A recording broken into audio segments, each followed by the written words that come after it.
Hey everybody, back again, and as I mentioned before, I wasn't done with the Marvel Select series, and here we are with Thanos, the Fresh Maker. Let's go, and first off let's talk about his articulation, and then we'll go on to what he comes with. Alright, so starting at Thanos' head here, we see that he can rotate it 360 degrees there.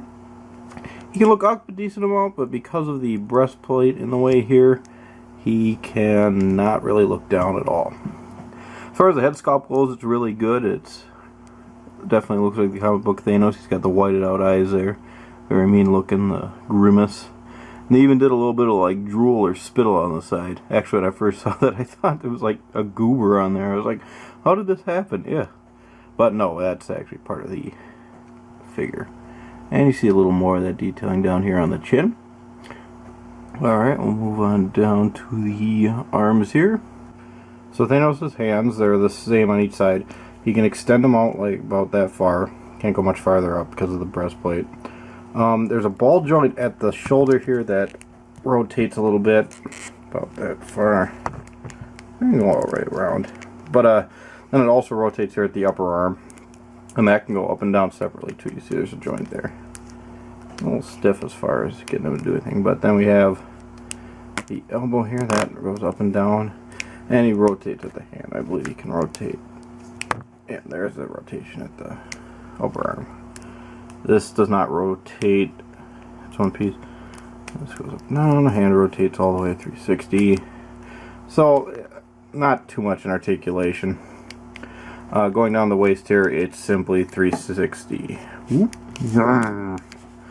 But no ab crunch or anything like that. So it cannot tilt up and down. The skirt here is a softer kind of plastic material. And then we have the legs, which rotate at the... they're set up very similar to the arms, in which there's a ball joint up there, right at the top of the leg there. You've got another separate rotation right here. He bends at the knee, but the knee does not rotate independently of the leg. And then you have the legs, which do not rotate at all either, and the foot, which can go up and down a little bit, but there is no ankle pivot. So honestly, articulation-wise, he's pretty limited. He's very similar to the Juggernaut, another kind of large-size Marvel Select, and I'll do a size comparison of them later. Next, let's go to his accessories. So Thanos doesn't come with a ton of accessories. What he does have is an interchangeable hand, and I've got the interchangeable one on there. That'd be the Infinity Gauntlet, which is a major part of one of story arcs featuring Thanos. And he also has just a normal hand, which is exactly the same as this one. I will not exchange them because getting this thing off of him and putting on the Infinity Gauntlet was quite a challenge, and I actually loosened up his arm a little bit in the process, but I've got it pretty well fastened back in there now. But as you can see, it's pretty well done. It's got all the gems in there. And the other thing, a major thing he comes with, is Death, who in the comics was basically his love interest.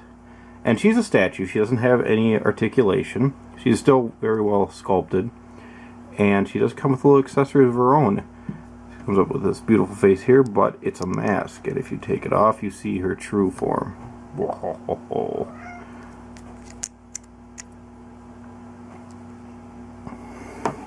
Now, if you're not terribly familiar with the character Thanos, his backstory is pretty lengthy, but if you're wondering why he comes with this and Death, basically, in the Infinity Gauntlet, Thanos gets this and basically gives him control of almost anything, and to impress his lady friend here, he uses it to wipe out half the life in the universe. Isn't that just the sweetest love story I've ever heard? So here we see the size comparison. As you can see, Juggernaut is a bit bigger, and he's also quite a bit wider in stance. And then I have just a normal size Marvel Select with Daredevil here, and he's obviously quite a bit smaller than the both of them. But still a pretty impressive figure. I like that he's got his comic book coloring. It's very bright, and I'm sure with the upcoming movies that are going to be featuring Thanos, I think he's supposed to be in the Avengers 3 last I heard, and he had bit parts, of course, in the ending to Avengers and Guardians of the Galaxy, but I'm sure we'll be seeing some much different designs of him, so it's cool that, you know, you can get a comic book version of Thanos before the movie versions come out, and undoubtedly flood our Toys R Us's and Walmart's. But no, I like him, and he was pretty cheap. He was under 20 bucks, and I think you get quite a bit here for your money. He's a big figure, plus he comes with his own little statue and interchangeable hand, and that's more than Juggernaut came with, although, like I said, he is slightly smaller than Juggernaut, not as heavy. But that'll be about it for this. And I actually have another Marvel Select review coming up. It'll be Storm, and that should be coming up soon. I hope you enjoyed this. If you did, like, comment, and subscribe. And I will see you later.